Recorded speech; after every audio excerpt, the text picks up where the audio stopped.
Utána felkészült Dulza Laci és Wunder Tomi.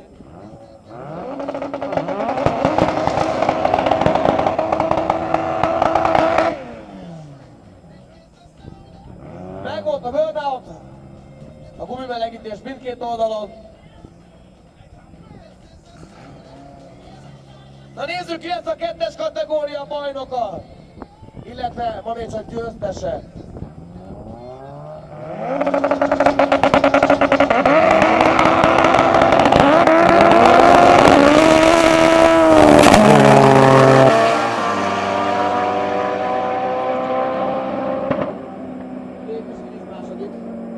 A kategória győztes Fogelsinger Sanyi és a 9-7. 244 geci.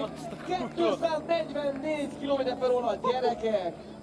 Végre Fogelsinger Sanyi 10 alatt van. 979, sebesség 244 km/h a 402 méter végén, gyerekek! Új csúcs! Sanyinak új csúcs, végre megvan a 10-es alatti idő. 979, de szép volt. És a csúcssebességet nézd, 244 km/h. Ez de komoly volt, gyerekek. Na akkor, profi 3-as kategória. Wunder Tomi, Subaru és Dulza Laci. Alfa Romeo 155. Gyerünk, nyomossátok, tapsoljatok neki. Végre 10 alatt vagyunk.